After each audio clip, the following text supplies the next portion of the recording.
अगला अवार्ड है media award. आयोजक होकर सेम प्रोफेशन का अवार्ड देना बहुत मुश्किल होता है। मैं अवार्डी से उम्र दराज, मेरे पिता तुल्य लोग यहाँ बैठे हैं। मैंने पहले ही कहा था मेरे किसी शब्द से आप हर्ट ना हो, मेरा उद्देश्य ऐसा नहीं है, लेकिन एक मन है कि मैं उस बात को आपके सामने रखकर जाऊं, और वो बात मैंने अपने प्रोफेशन पे भी लागू की है।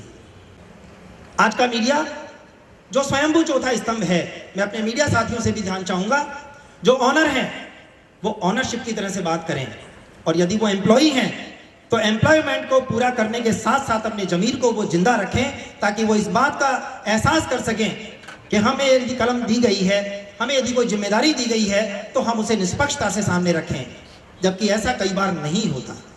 बहुत पीड़ा होती है, ऐसा नहीं कहना चाहिए।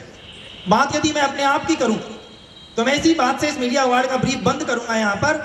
जैसा कि मेरा एक अखबार निकलता है, इंदौरिया समाचार जगत, साप्ताहिक है, मिशन 33 पे कार्य चल रहा है। 33 जिलों के 33 ब्यूरो तलाशे जाने हैं। अजमेर के ब्यूरो हमारे बीच अभी आए थे, संजीव चतुर्वेदी हमारे बीच हैं। मैंने उन्हें भी ये बात कही थी और आपके बीच में उनको भी ये साक्ष्य बनाना चाहता हूं। दो चीज मेरे न्यूज़पेपर में कभी नहीं आती। जब कभी आपके सामने आए तो आप मुझे कांटेक्ट करेंगे, मैं निश्चित रूप से उसकी पावर ऑफ अटॉर्नी किसी को भी सुपुर्द कर दूंगा। पहली चीज, सरकार चाहे जिसकी हो, जो भी नियम बनाए, आपको पता है, लेकिन मेरे अखबार में कभी भी शराब का, वाइन का या बियर का ऐड आप कभी नहीं देखेंगे। किसी भी कीमत पर वो ऐड मेरे अखबार में नहीं आएगा। किसी भी स्थिति में उसको, बड़े से बड़े बिजनेसमैन को मैं अपने अखबार में जगह नहीं देता, बेशक चाहे वो जो भी रहा हो। उसकी बिजनेस की मजबूरी हो सकती है, लेकिन मैं मेरे समाचार पत्र के माध्यम से इस चीज को नहीं परोसता। और आज के मंच की जो 3 देवियां हमारे कार्यक्रम की साक्षी बनी हैं, एक महिला जो हमारे बीच कुछ समय आने वाली हैं, जो IPS है, मालिनी अग्रवाल, जो मुख्य अतिथि हैं, अध्यक्षता कर रही हैं डॉक्टर सुषमा पांडे, और प्रतिनिधित्व करती रही हैं महिलाओं का ममता शर्मा जी, और बैठी हैं शबा खान। देह शोषण से जुड़ा हुआ जो भी मैटर होता है, यदि वो चीज किसी अखबार के फ्रंट पे छपती है तो ये कौन तय करेगा कि सुबह की बेड टी के साथ लाने वाला अखबार कोई और नहीं, वो मेरी अपनी ही बेटी हो सकती है, मेरी बहन हो सकती है।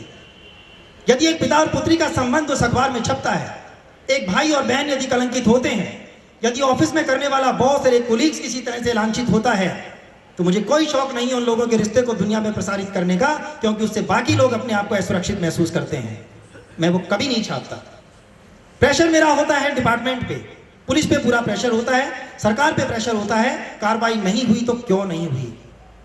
जो भी व्यक्ति उसका शिकार हुआ वो हालात का शिकार था, लेकिन यदि मीडिया उसे फ्लैश कर देता है, जो कि अक्सर अपनी TRP बढ़ाने के लिए बाज नहीं आता, नहीं चूकता, वो महिला, वो बच्ची, वो माँ उस सड़क पे कभी पैर नहीं रख सकती जिस पे कभी वो बेबाक और निर्भीक तरह से चला करती थी।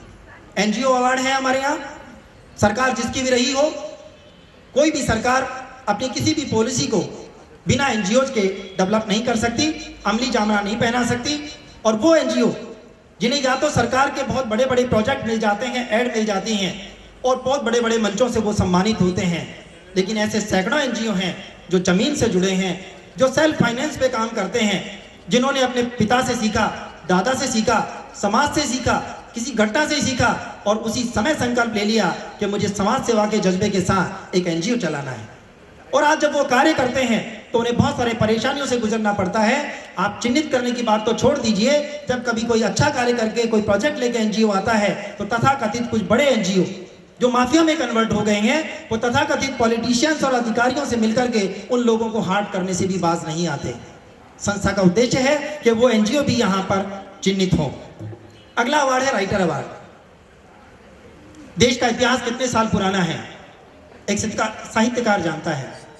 वो अपनी पूरी उम्र खपा देता है।